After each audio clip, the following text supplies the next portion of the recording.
चाहूंगी। राहुल जी, अब ये बता दीजिए कि ये पूरा लोकसभा का चुनाव जिसमें विपक्ष के सारे नेता तकरीबन अंदर हैं, और ये भी मुझे लगता है इमरजेंसी के बाद देश पहली बार देख रहा है कि भाई हेमंत सोरेन भीतर, ममता बनर्जी के कैबिनेट मंत्री भीतर, अरविंद केजरीवाल भीतर, तो ये सब भ्रष्टाचार के नाम पर जो सबको भीतर डाल दिया, ये कोई सेंटिमेंट पैदा करता है क्या? या फिर जनता ये कह रही है भाई भ्रष्टाचार किया है तो भीतर जाओगे? देखिए, ये कहना कि सारे लीडर अंदर तो शायद पूरी तरह से सही नहीं होगा या अनुचित होगा। साउथ के बहुत सारे लीडर्स, मेन लीडर्स बाहर हैं, ममता बनर्जी बाहर हैं, बहुत सारे और लीडर्स बाहर हैं, ये तो कहना थोड़ा अनुचित होगा। लेकिन हाँ, जहाँ तक बात आती है सेंटिमेंट क्या है, सेंटिमेंट और टाइमिंग क्या है, ये बातें हमेशा उठती हैं कि टाइमिंग क्या है, सेंटिमेंट क्या है। तो देखिए, अगर हम ये मानते हैं कि अरविंद केजरीवाल जो हैं बहुत पॉपुलर लीडर हैं दिल्ली के, अगर हम ये मानते हैं कि इससे सेंटिमेंट उभरेगा, तो क्या बीजेपी को ये नज़र नहीं आ रहा था? और हम ये अगर प्रेमाइस लेते हैं कि ये जो काम है बीजेपी ने, प्रेमाइस लेते हैं, मैं दोबारा कह रहा हूँ कि हम ये मानते हैं कि बीजेपी ने ईडी के जरिए ये काम करवाया, अगर हम ये मानते हैं तो बीजेपी को तो बिल्कुल नहीं करना चाहिए था ये काम। क्योंकि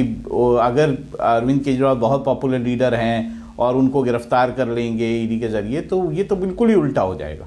अगर हम पिछले चुनावों को देखें तो विधानसभा चुनाव में 60-70% वोट जो है केजरीवाल लेके गए हैं। अगर हम लोकसभा चुनावों की बात कर लें पिछले दो, तो कांग्रेस और अगर आपके हम वोट शेयर को मिला लें तो लगभग 40-42% वोट जो हो जाता है, और थोड़ा सा भी इधर उधर हुआ तो बीजेपी सारी सीटें हार सकती है दिल्ली में।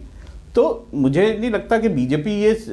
इतना बड़ा जोखिम उठाने जा रही है कि अच्छा चलिए ये भी करके देख लेते हैं लोकसभा चुनावों से पहले, जब उनका टारगेट है कि उन्हें कितनी सीटें लेनी है, वो फूक फूक के कदम रख रही है, वो ये भी फूक रही है कि अच्छा, ये भी ध्यान दे रही है कि अच्छा यहाँ पर जो है अपना कैंडिडेट चेंज कर देना चाहिए क्योंकि हार हो सकती है। तो मुझे लगता है कि ये कहना थोड़ा सा अनुचित होगा। हाँ, जहाँ तक ये बात है कि ये मुद्दा कितना बड़ा हो सकता है, ये मुद्दा बड़ा हो सकता है क्योंकि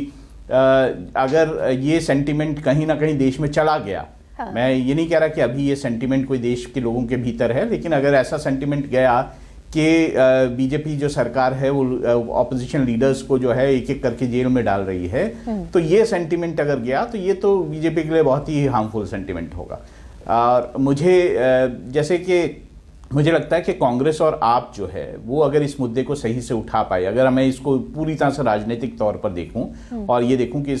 इसका फायदा कैसे कोई पार्टी ले सकती है, तो अगर कांग्रेस और आप जो है वो इस मुद्दे को ठीक से उठाएं, दिल्ली की जनता के भीतर लेके जाएं, जो कि अभी दिखाई नहीं देता मुझे जिस तरह से, तो इसका असर जो है वो कहीं ना कहीं जो है